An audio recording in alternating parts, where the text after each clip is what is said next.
Porque va a haber un aumento del flujo sanguíneo, ¿sí? Y también pueden ir asociados a cambios de vasos sanguíneos en la microcirculación. Entonces, es la fase vascular.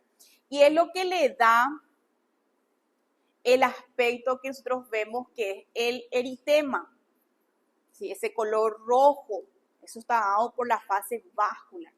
Y luego viene la fase celular, que ya es dado por la migración de los leucocitos y luego ya se activan para poder afectar, en este caso, para poder eliminar el agente lesivo. Bien, entonces, cambios en los vasos. Inicialmente hay una vasoconstricción. Esta vasoconstricción momentánea, ¿cuál es su objetivo? El objetivo inicial de esa vasoconstricción es limitar, ¿verdad? Limitar. Claro, acuérdense que el objetivo de la inflamación es limitar. Entonces, una vasoconstricción para limitar, luego hay una vasodilatación acompañado del flujo capilar. Y este aumento del flujo, ¿qué trae consigo? ¿Quiénes van llegando? Las células, ¿verdad?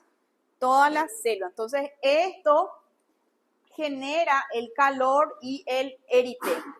También ya empieza el proceso del aumento de la permeabilidad vascular y el escape de exudado hacia los tejidos, ¿verdad? Que es lo que le da el aspecto tumefacto. Bien, entonces hay una pérdida de proteínas. Esto reduce la presión osmótica capilar, aumenta la presión osmótica intersticial. Esto hace que haya un paso de flujo y eso hace que se va acumulando en el intersticio, lo que genera la tumefacción, que sabemos que generalmente va acompañado de dolor y obviamente también puede preceder a anomalías de la función.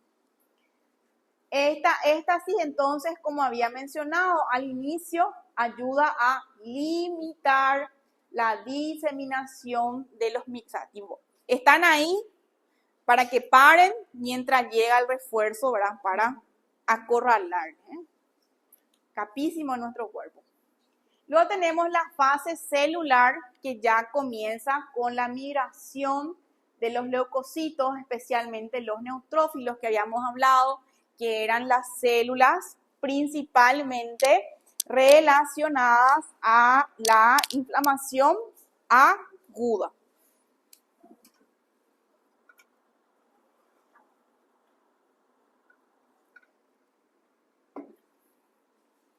Bien, luego van apareciendo sus procesos, adhesión, migración y el reclutamiento de los leucocitos también es facilitado por el flujo sanguíneo. Entonces, inicialmente ocurre una adhesión y migración que vamos a ver enseguida por una imagen acá, re tiernito, la adhesión y la migración. Esto ocurre gracias a ciertas proteínas, ¿verdad?, de adhesión, las selectinas e integrinas que hay tanto en el leucocito, como podemos ver acá, como también dentro del endotelio. Y luego estas van migrando mediante el proceso de quimiotaxis. ¿Qué quiere decir eso? Que estas son movidas, se mueven a partir de un gradiente químico. Eso es quimiotaxis. Bien, estos productos desencadenan respuestas leucocitarias, también ocurre en la opsonización. Esta activación de los receptores desencadenan una serie de procesos, ¿verdad?, con el objetivo de que el neutrófilo, ¿verdad?, pueda expandir sus pseudópodos para poder formar el fagosoma. Y el fagosoma se funde para constituir el fagolisosoma y ahí degradar al microbio. Acá les dejo, ¿verdad?, lo que vienen a hacer todos los receptores que había mencionado que participan del proceso para la activación de los leucocitos. Bien. Bueno, yo creo que hasta acá está bien esta introducción. Bueno, ahora vamos a hacer nuestro trabajo. Quiero que formen sus grupos de trabajo para la comprensión de lo que sería la génesis de todas las patologías, ¿verdad? Sabemos que la inflamación es un proceso que está presente en el curso del origen tanto de patologías crónicas, no infecciosas y también infecciosas. Entonces, por eso es que es tan importante, ¿verdad?, principalmente comprender cuáles son los procesos que están relacionados a modo que el día de mañana ustedes esto pueda ser identificado de manera precoz para poder dar un tratamiento oportuno. Bien, entonces, primeramente vamos a hablar lo que viene a ser la definición de la inflamación, que viene a ser la reacción de los tejidos, principalmente vascularizados a la lesión. Vamos a ver que en este proceso están involucrados varios componentes, tanto celulares como también mediadores inflamatorios, como por ejemplo el complemento, factor de necrosis tumoral, factor vascular de crecimiento, entre otros. ¿Cuál es el objetivo de la inflamación? Acuérdense, nosotros habíamos visto ya en clases anteriores cuál es el objetivo del organismo, ¿verdad? Nuestro cuerpo siempre su objetivo va a ser tratar de mantener la homeostasis. Entonces, el cuerpo, cuando entra en contacto con una sustancia, un microorganismo, ¿verdad?, un depósito patológico, siempre su objetivo va a ser limitar. Entonces, el objetivo de la inflamación es localiza y elimina microbios, partículas extrañas y células anómalas, ¿sí? Y a la vez también todo esto ya pensando, organizando ya el modo para cómo va a reparar esa lesión. Entonces, el proceso de inflamación abarca desde los primeros estadios de la aparición, que vamos a ver enseguida cuáles son, hasta la etapa terminal o final, que viene a ser la reparación, ¿sí? Esta reparación, a su vez, puede, dependiendo del sitio y de las células, ¿verdad?, que si tienen estas la capacidad de dividirse, puede ser reemplazado por tejido normal, o si estamos ante un tejido ya que no se divide, ya probablemente va a ser cambiado, recuperado por tejido fibrótico, que vamos a ver también más adelante. Sabemos que cuando hablamos de inflamación, teniendo en cuenta el órgano o sistema, se agrega el sufijo itis.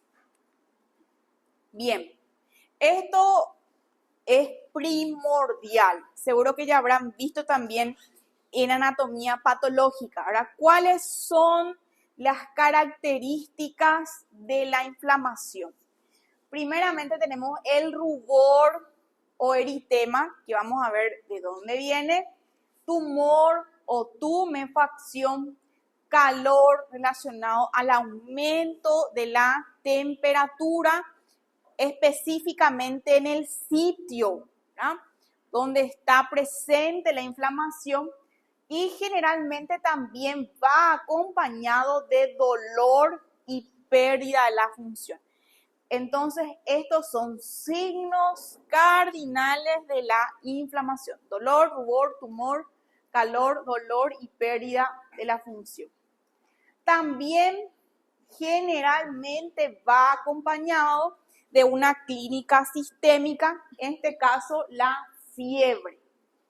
Esto también relacionado principalmente a la liberación de ciertos mediadores inflamatorios que hacen que se libere la fiebre.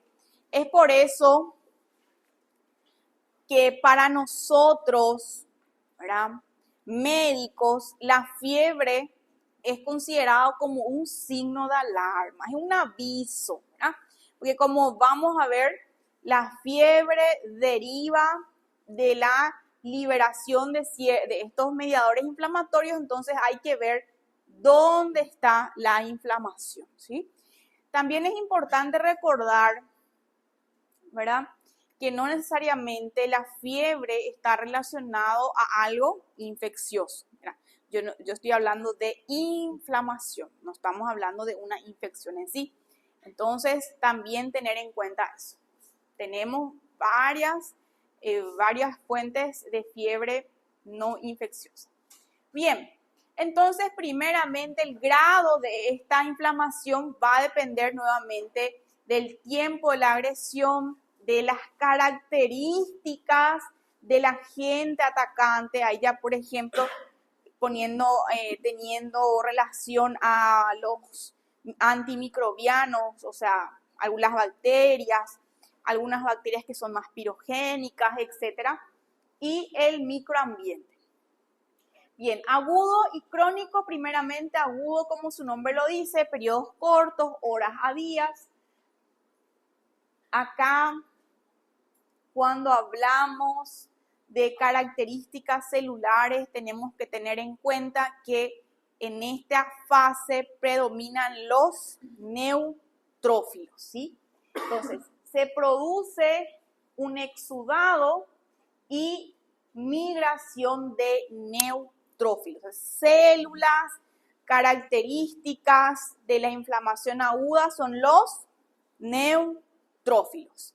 Sin embargo, cuando vemos una inflamación crónica, ya estamos hablando de una mayor duración de días a años, y acá las células involucradas son linfocitos y macrófagos, ¿sí?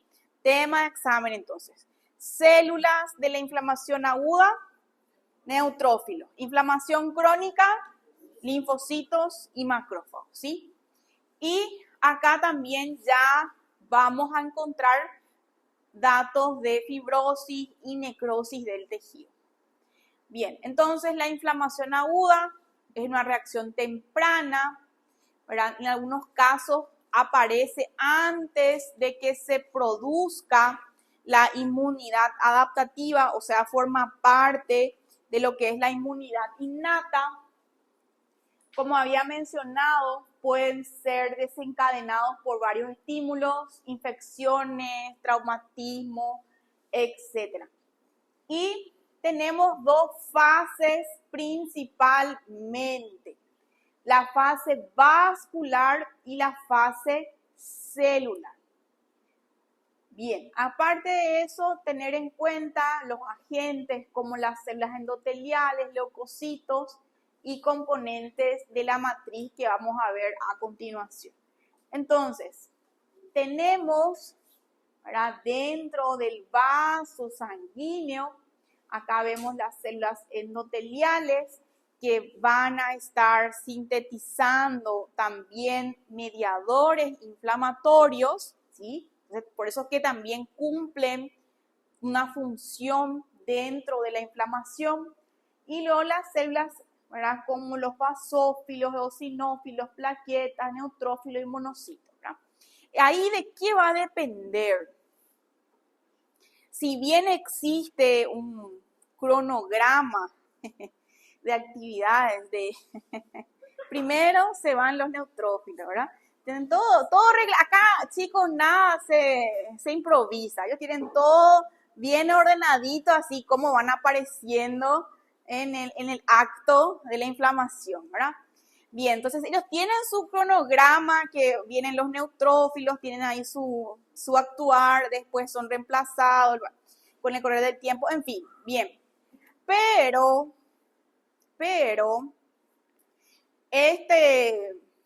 este acto, por decir así, ¿verdad? Va a depender también, por ejemplo, de si estamos hablando de un agente infeccioso bacteriano, ¿verdad? Por ejemplo, en donde el ídolo ahí va a continuar siendo los neutrófilos. Sin embargo, si estamos ante un proceso parasitario, ahí el ídolo, ¿verdad? Va a tener un mayor tiempo en escena, por decir así, los eosinófilos, ¿verdad? Y si estamos hablando de cuadros virales, van a ser los linfocitos, ¿verdad? Entonces, por ello, tener en cuenta, ¿verdad? Como ya mencionado, si bien están involucrados, pero también dependiendo de la gente, esto puede variar, que vamos a ver creo que la siguiente semana, ya en la parte de inmunidad. Bien, a su vez, podemos ver, ya se dieron cuenta, yo tengo mucha imaginación, ¿verdad? Sí, y yo me imagino todo eso. Ayuda bastante también para ir creando, anclando al pensamiento, a la corteza, ¿verdad? Ahí lo que tienen que anclar toda la información. Bien, bueno, a su vez, acá tenemos la parte de la matriz extracelular, el tejido conectivo, las células cebadas, las fibras de colágeno, fibroblastos, ¿verdad? Para producir, a modo de limitar, a modo de evitar la diseminación vascular. Esto no es lo que tienen que estudiar después para la parcialita. Bien.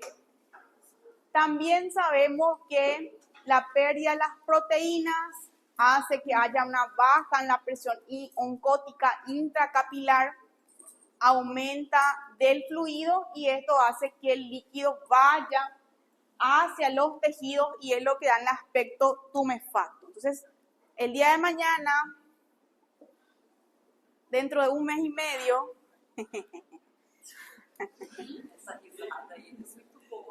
en junio, cuando yo les pregunte las características de la inflamación, me van a poner entonces el edema por asociado a la vasodilatación, bien chiquito.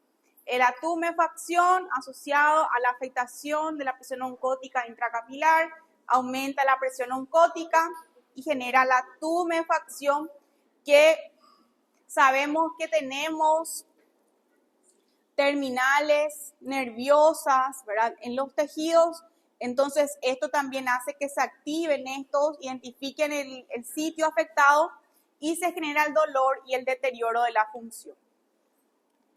Bien, entonces, este incremento de la permeabilidad forma brechas y ahí van produciendo también la contracción de células endoteliales. Cuando hay el mecanismo, cuando se produce este mecanismo de fuga vascular, podemos encontrar que hay histamina, bradykinin, leucotrienos y otros mediadores también. Luego tenemos la fase celular, que como había mencionado, sigue a la fase vascular, donde predominan la migración de los leucocitos, específicamente los neutrófilos, para luego que ellos puedan activarse y cumplir o realizar su función de la fagocitosis. Bien, entonces también hay pasos en esta fase. Inicialmente inicia la marginación y la adhesión, ¿verdad?, de las células a las paredes del endotelio. Luego van migrando, como ya vimos el día de ayer. Luego son atraídas, ¿verdad?, por un gradiente químico, que es la quimiotaxis, para luego activarse y hacer la fagocitosis. Entonces, la primera fase se adhieren endotelios, se desplazan. Ya vimos acá, están relacionadas las citoquinas, citocinas, también las paredes, las selectinas.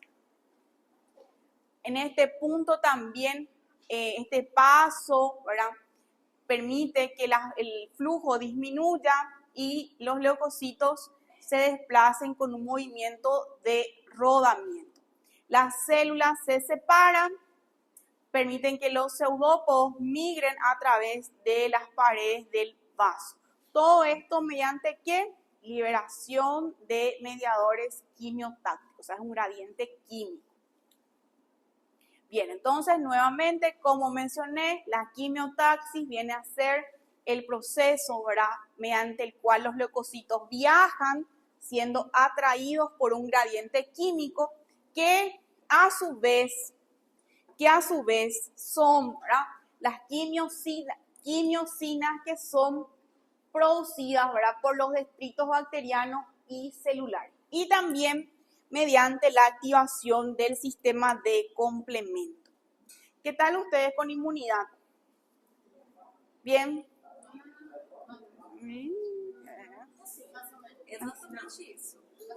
Bueno, no, porque la siguiente clase es inmunidad. Bueno, las quimiosinas entonces son las encargadas de dirigir el tránsito a modo que los leucocitos puedan migrar o puedan ir directamente al sitio donde está presente la lesión.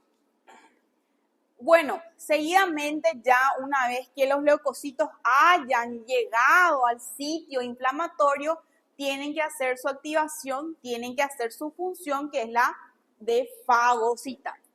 Entonces, tienen que activarse, hay también fases para este paso: reconocimiento, adhesión, endocitosis y la eliminación.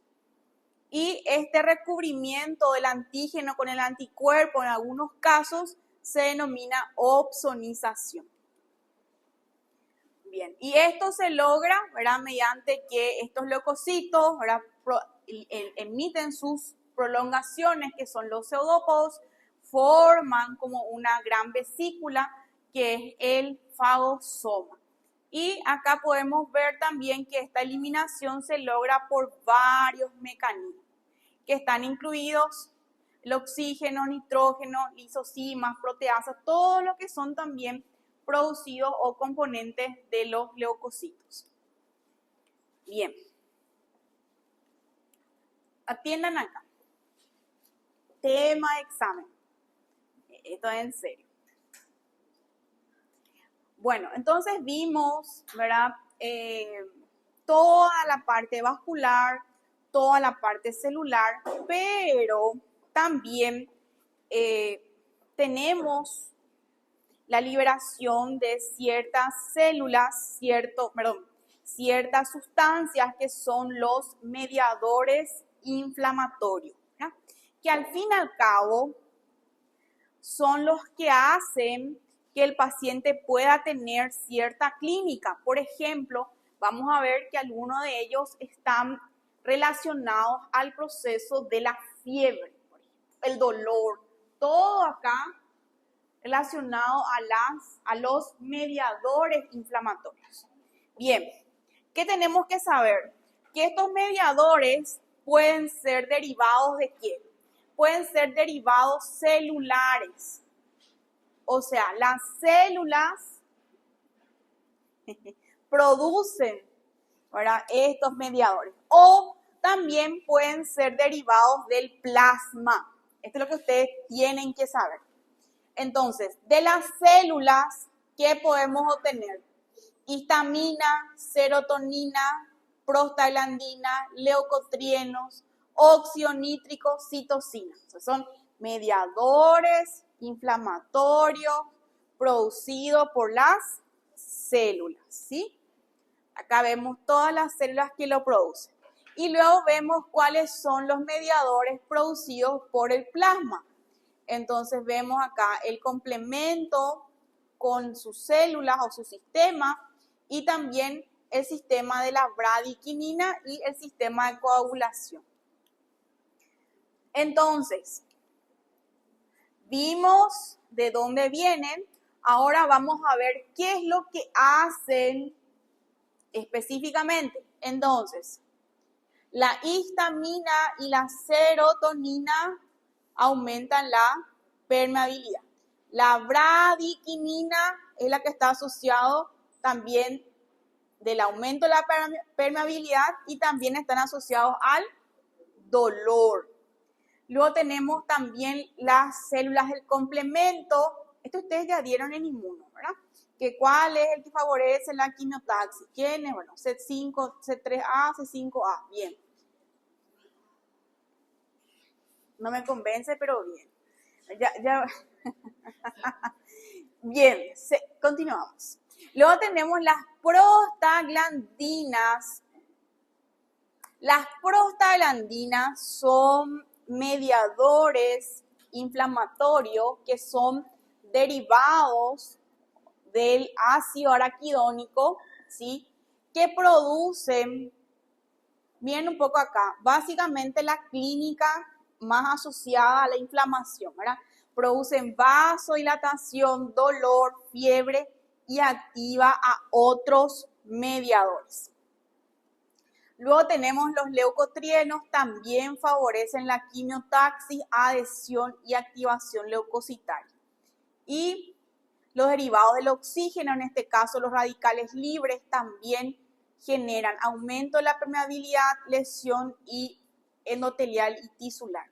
Del factor activador de plaquetas también incrementa la permeabilidad, broncoconstricción, entre otros. Y las interleuquinas son derivados de la fase aguda, están relacionados para la activación endotelial y también para la mayor quimiotaxis.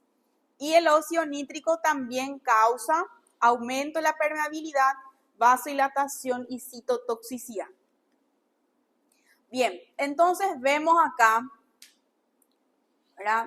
Tenemos un tejido lesionado, ya vimos, se producen los mediadores inflamatorios, hacen que se active la vía del ácido araquidónico, que por una vía produce la lipoxigenasa, y acá vemos sus efectos, y por otra vía, la vía ciclooxigenasa, produce las prostaglandinas y los tromboxanos. Entonces, cuando ustedes estén estudiando la parte de farmacología, específicamente sobre los analgésicos, van a ver que estos, su mecanismo de acción, justamente uno de ellos es inhibir esa vía, inhiben la vía de la ciclooxigenasa, ¿sí? Entonces, siguiendo esta premisa, lo que hace es disminuye la producción de prostaglandinas, que por ende va a disminuir el efecto de la inflamación. ¿Entienden? Entonces, por eso es importante comprender estos pasos, ¿verdad? Y como les dije ayer, cada vez hay más estudios, más datos, ¿verdad?, en relación a la implicancia de la inflamación, ¿verdad? No solamente en el contexto de las enfermedades infecciosas, sino también de las enfermedades crónicas, metabólicas, ¿verdad?, ya sea la aterosclerosis, como les mostré el tema del gatito, que afecta al endotelio, ¿verdad? La misma cosa también pasa con el tema de la hiperglicemia. Entonces, todo básicamente siguen, ¿verdad?, la misma línea de afectación. Bien, entonces acá podemos ver la vía del ácido araquidónico.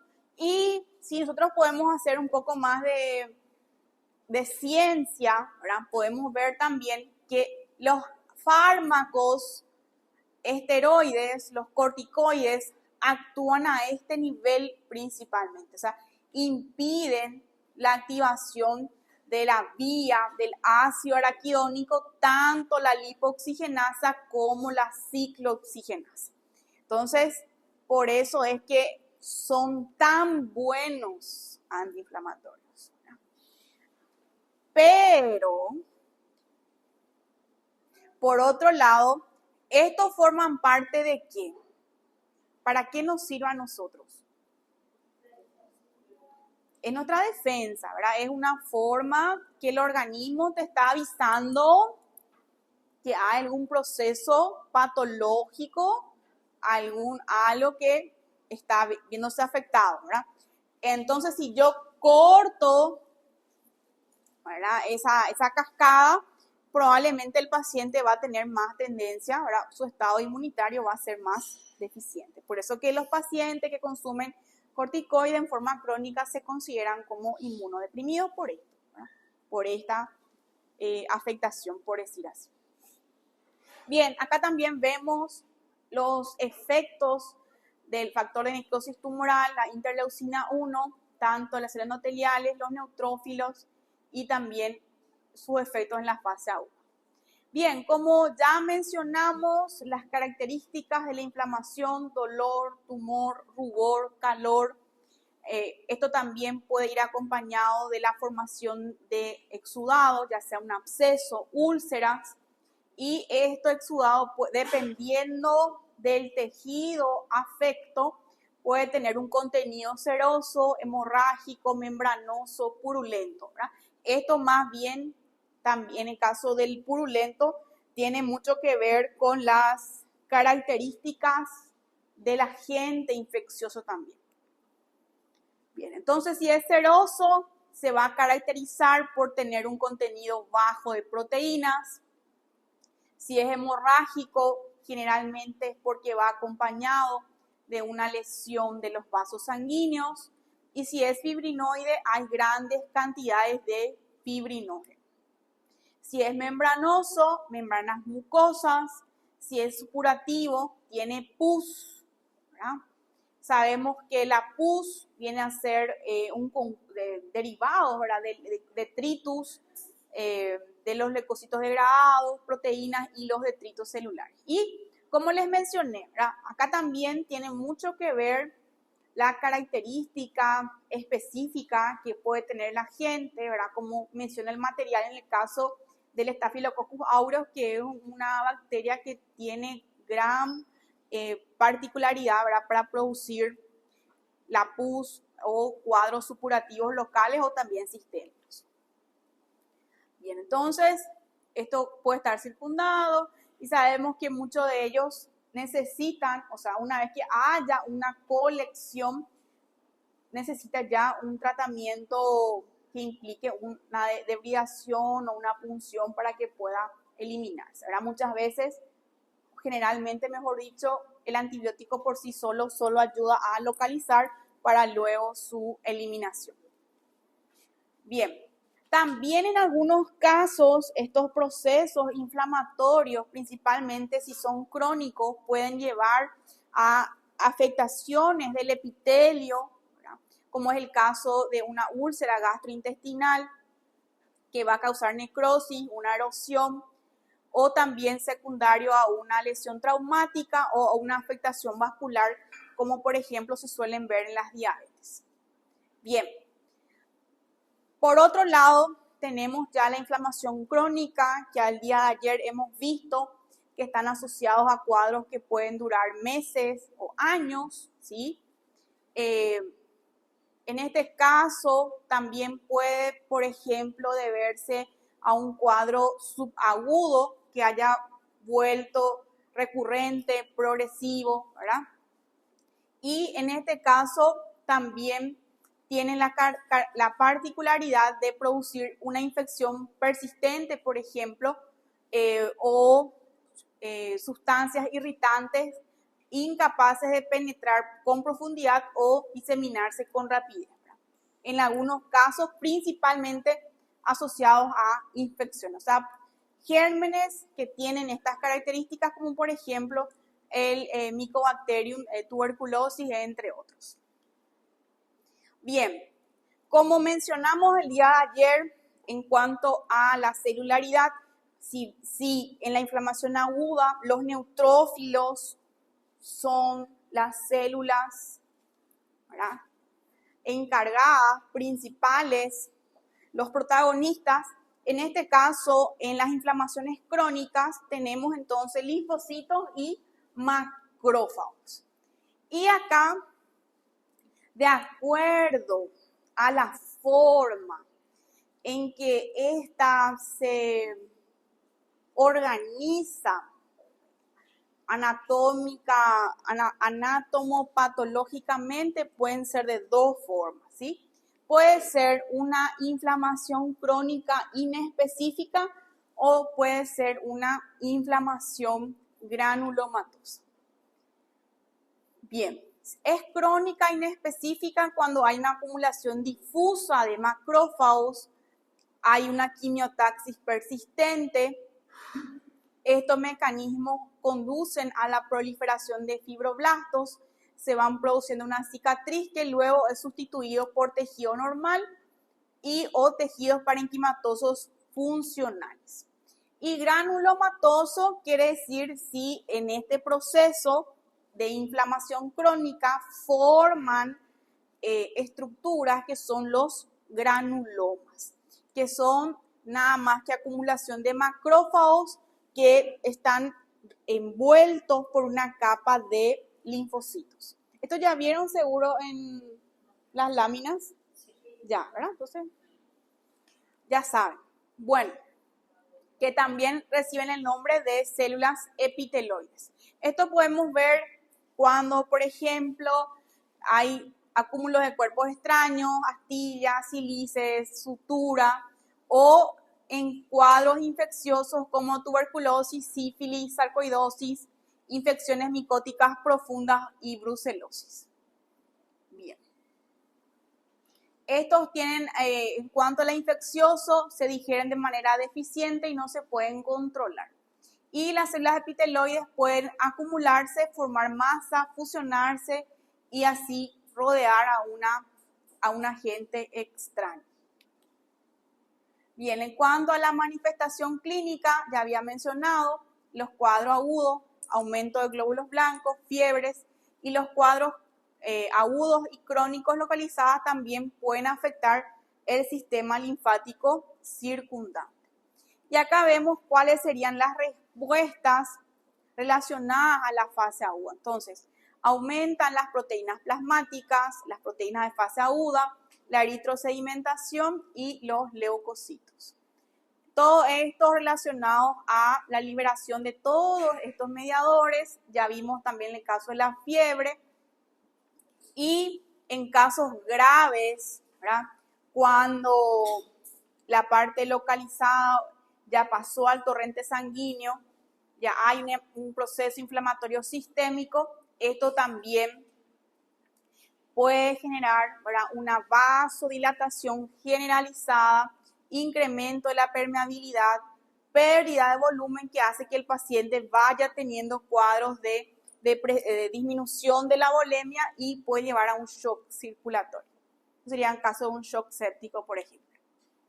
Bien, acá vemos las proteínas de la fase aguda, ¿verdad?, una de las más utilizadas en la práctica médica diaria para evaluar un proceso viene a ser la PCR, que sabemos que va a estar elevada. Tengan en cuenta, ¿verdad?, entonces que la PCR no solamente está relacionada a cuadros de infección, sino también en cualquier proceso inflamatorio. La leucocitosis, como también mencioné, cuando hablamos de bacterias, neutrofilia, parasitarias y alérgicas, eosinófilos, y las virales pueden causar una neutropenia como también una linfocitosis, que es lo que más solemos ver. Bueno, entonces ya vimos todos los procesos, la inflamación aguda, crónica. Bueno, ahora se va a reparar. Este proceso de reparación sirve para, inicialmente, ¿verdad?, el organismo trata de mantener la estructura y por sobre todas las cosas la funcionalidad normal del cuerpo. Entonces, dependiendo del tipo de célula que se vio afectada, esta puede ser reemplazada por células del mismo tipo sin dejar huella o en algunos casos pueden quedar cicatrices. Y también va acompañado, ¿verdad?, de la sustitución del tejido conectivo. Entonces, esto va a depender, ¿verdad? Este tipo de regeneración va a depender de acuerdo al tipo celular afectado. Por ejemplo, si son células lábiles, son células que siguen dividiéndose, que siguen multiplicándose, entonces si hay algún daño, va a ser reemplazado por células del mismo tipo. Luego, si es una célula estable, quiere decir que es una célula que continuó dividiéndose mientras estaba existiendo el crecimiento. Entonces, dependiendo del tiempo en que la persona sufrió esa afectación, puede ser reemplazado por una célula normal o en algunos casos ya pueden ser reemplazadas por un tejido fibrótico. Y las permanentes son aquellas que no pueden sufrir división mitótica, por lo tanto no se regeneran. Una vez que son destruidas, ya son reemplazadas por derivados del tejido conectivo por un tejido cicatricial fibroso. Por ejemplo, neuronas, el músculo esquelético y también el músculo cardíaco. Bien, entonces acá vemos ya el proceso de reparación asociado al tejido fibroso. Inicialmente va a ir acompañado, recordar, ¿verdad? Lo que se forma es el tejido de granulación, tiene un color rojo brillante, hay fibroblastos que proliferan, células inflamatorias residuales y, por sobre todas las cosas, considero que un paso muy importante para que este tejido pueda formarse viene a ser la angiogénesis, ¿verdad? ¿Qué es la angiogénesis? Que es la formación de nuevos vasos, ¿verdad? Y fibrogénesis e involución hacia la formación del tejido cicatricial. Entonces, la angiogénesis es la generación y brote de nuevos vasos a partir de vasos ya preexistentes.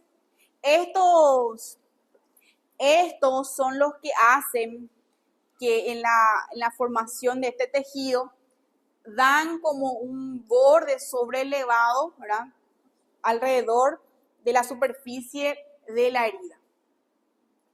Y la fibrogénesis viene a ser la llegada de fibroblastos, también fibronectina, ácido hialurónico, proteoglucano y colágeno. Y el inicio de la síntesis de colágeno contribuye a la formación del tejido cicatricial. Bien, entonces acá nuevamente este proceso ya de cicatrización implica la emigración y proliferación de fibroblastos y el depósito de la matriz. Y por último tenemos la fase ya de la cicatrización, que también tenemos 3 fases: la fase inflamatoria, la fase proliferativa y por último la fase de contracción de la herida y la remodelación. Entonces la inflamatoria ya se inicia en el momento de la lesión con la formación del coágulo y la migración que ya vimos. Luego tenemos la fase proliferativa, en donde la célula clave principal es el fibroblasto. Y por último tenemos la fase ya de la formación, de la contracción de la herida, que inicia alrededor de la 3ª semana y puede persistir durante 6 meses o más. En esta fase ya puede ir acompañado de una disminución de la vascularidad, una remodelación del tejido, y esto es lo que hace que esta cicatriz incremente su fuerza de tensión y se retraiga, a modo que pueda ser lo menos visible. Bien, y acá les dejé este cuadro, ¿verdad?, que es importante también tener en cuenta, ¿verdad? Principalmente el día de mañana cuando ustedes estén ya en las guardias o estén estudiando la parte de cirugía, que dentro del proceso de reparación de una lesión, esto pueden ser de dos formas, de primera intención o de segunda intención, ¿verdad? ¿Cuándo de primera intención? ¿Ah? Claro, cuando vos, tu objetivo, o sea, una persona tiene un corte y vos haces la sutura, los bordes están bien afrontados, entonces tu objetivo es que la célula vuelva a pegarse, ¿verdad? Se pueda formar la cicatrización con todos los bordes afrontados. Entonces es aséptica, buena hemostasia. En algunos casos, si es una herida grande, hay que ir, obviamente, suturando por planos. Me imagino nomás que suturamos todo mal, era el músculo suturar y la piel, en fin. Suturar por planos. Bueno, esto se ve cuando vayan a sus prácticas de ginecología, van a ver cómo se hace, tiene todo su proceso. Primera intención, afrontamiento adecuado de los bordes. Luego tenemos de segunda intención. ¿Qué acá pasa? Los bordes irregulares no están bien afrontados. Claro, ¿verdad? Está abierta. El proceso, por lo tanto, va a ser más lento. Tienen que formarse la matriz para rellenar ese espacio. Ejemplo, cuando se hace una por segunda intención.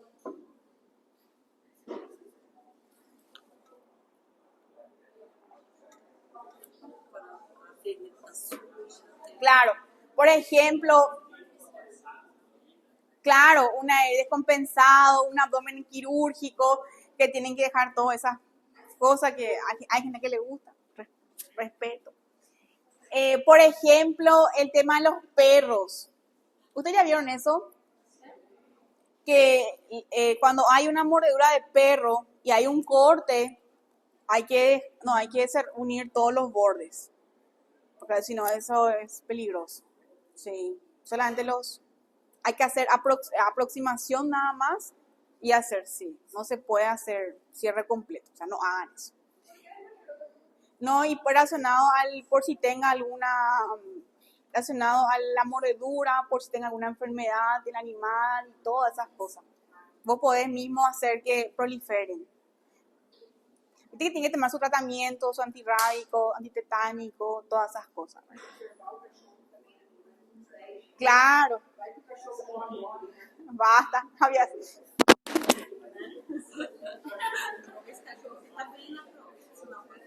Depende do ser humano que ele morde. É mais perigoso, coitado, também é mais perigoso. Bueno, en fin. Bueno, esto también se ve mucho para el manejo de basta, las úlceras por presión. Ustedes ya vieron esas escaras en términos más feos, ¿verdad? También se curan por segunda intención, ¿verdad? Lo que solemos hacer es medidas, técnicas o fármacos que ayuden a estimular la formación de tejido de granulación. Hoy en día, también se utiliza bastante para este manejo de heridas. Sí. ¿Cómo se llama esa? La hiperbárica. Sí. Muy buenos resultados, ¿verdad? Bueno, y eso es todo. Bueno, ahora trajeron sus... estamos a seguir.